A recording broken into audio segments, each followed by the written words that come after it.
Okay, hello, welcome to my little art studio down in the bottom of my garden. I've set you a task to set up a still life and to take some photographs and produce the final piece at school. So I thought the best way to explain to you how to do that is to set one up and show you. So I'm going to try and put together a little film for you during half term, from selecting and laying out a still life to drawing and painting one as well. So hopefully, fingers crossed, it will all go okay, and you can see a step-by-step guide on how to do this piece of work. So the first thing I have done is gone rummaged around my house and just found some objects that I could possibly put into my still life.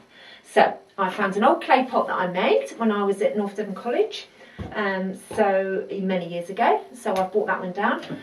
Because I found something I made, I found something my mum made as well many years ago, and this cat sort of matches the pot with the colours and things, so I brought that one down as well.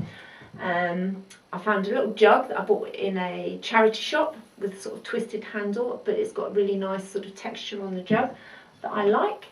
An old clay jug that was also made by somebody in the family, which I just particularly like the shape of. No, nothing more than that. I also brought down an old glass bottle because I think glass has got nice reflective qualities, so this could possibly look quite interesting. I found a bit cloth, which is just an old scarf. It just happens to be in some colours that I quite like, with a very simple pattern. I found an interesting twisted piece of driftwood up in the house, and I've also gone to the fridge and selected 3 pairs, just because I thought they were quite interesting colours and shapes. So first thing you have to do is begin to play around with some different composition ideas. So I think if you find yourself a nice clear space somewhere at home, I've also got an old bit of wood here I'm just actually going to put to the back of the table. You might just have a corner somewhere in your bedroom or on a worktop somewhere, and begin to play, really. So I'm going to drape my old scarf over the back of the wood and drape it down in front, and then I'm just going to really sort of play with these objects. What I'm looking for is an interesting composition. I'm looking to sort of lay things out in what I think is an interesting way. I want to just see how they all fit together, really. So I'm going to spend a few minutes just playing around with some different shapes and ideas. I'll quickly put something together, but then I'm going to come back to this later when I've chosen what I'm going to do. So anyway, I'm going to stick this big bowl in here first. I quite like the drape of the cloth flowing down with the pattern on the front of the dish there. I'm going to put possibly that jug over in that corner to begin with. Glass bottle, tap that at the back. Handmade the little jug I found from the charity shop. My mother's cat. I'm not sure, I think I might, to balance out the colours, I might put that one over on that side. Piece of driftwood, I'll just maybe lay it across the front there. And my 3 pieces of fruit. So this is everything I've collected. I am going to sort of take some bits and pieces out of here as well. I'm thinking this is too much. Okay, so, but before I start changing things around, because that's quite a nice arrangement, it's a little bit too neat for me. But what I'm going to do is I'm going to take some images before I change things, because I might go back on the computer in a minute and actually see something that I really like the look of. So every time just before I change everything, I'm just going to take a quick picture of it. So you can use if you've got an iPhone or a nice mobile phone, just make sure that you've got a good size picture on here, because when I print the picture off later on, I don't want it all pixelated. So I'm going to go for quite a large picture, and I'm going to take a series of photographs. So, and I'm going to take a series of photographs at different angles and positions as well. So, there we go. I take one there, and I'm going to take one higher up. And I'm actually I've got this lamp here as well, and I'm actually going to play around a little bit with light, because actually now that's thrown some really nice shadows right across that still life, and I'm really quite liking that. Okay. So once I've taken a few photographs, what I'm going to do is just play around with some ideas. Now I'm already thinking too many things here, so I'm actually think I might start taking a couple of things out and simplifying it down a little bit. I'm just wondering whether I might have bitten off more than I can chew with that bowl, so actually that's nice. So again, try and get, I'm thinking maybe because the stripes in the scarf flowing down this way, maybe the line of the driftwood coming this way might be quite nice.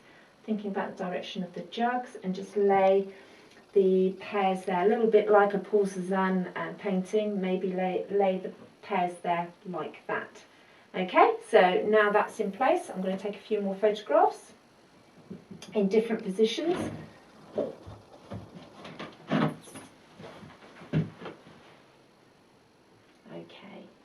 And again, I'm going to play around with a few more ideas. So I'll come back to you once I've got my composition in place. I'm going to go and download some photographs on the computer, and I'll come back and show you what I've come up with. So I'll see you in a bit.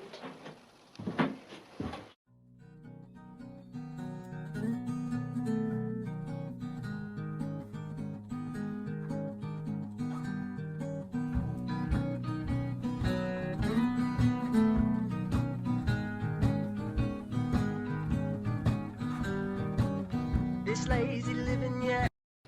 Okay, after a little bit of playing around and removing some of the items that I brought down to put into my composition, this is what I've come up with. So I'm going to keep the two jugs in that I like. I like this one particularly because of the stripes, and I think the stripes flow quite nice with the fabric, the stripes in the fabric as well, so they go together quite nicely. I like the simplicity of this earthenware jug. I like the three pears. The yellow of the pear is a complementary colour to the purple in the scarf, so I think that will make the pears really stand out. I kept the driftwood, and I'm actually laid the driftwood so it follows the line of the stripes. So each object in my composition I've thought about, and I've looked at the shapes in between my objects as well, which are these negative spaces. So I'm quite happy with that. I looked at the work of Paul Cézanne, and you can see this still life here, which is apple and peaches, and the jug. So this is more of a sort of a modern take on that, I suppose. When I had decided on my composition idea, I took a series of photographs and that I could work from, and when I you can see here these are some of the original photographs with the glass jug in, but when I decided on the composition that I wanted to do, I took a photograph of that and printed it off. Actually, I'll find the photograph I printed off. There's a few more on yet. I think this was the one that I actually chose to do. So the next job now is to print that photograph off, which I have done. Where have I put it? Okay, so I now have a photograph to work from as well, and the next job is to draw this up ready to paint.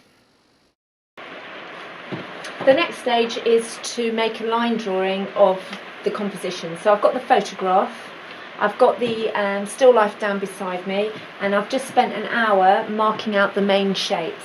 At this moment it's just a line drawing, and the focus has been getting really good shape to my objects, making sure that they sit in the correct places in relation to each other on the page, and to look at the negative spaces, the spaces in between, to make sure they're what I'm seeing, that they're what I'm seeing from my primary source and from my photograph, and trying to sort of get nice shapes, and I'm quite pleased with that.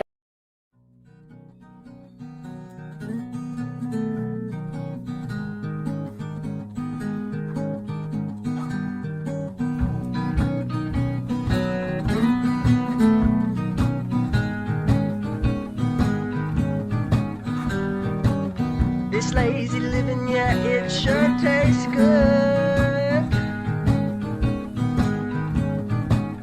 Oh, let's make a killing down in Hollywood.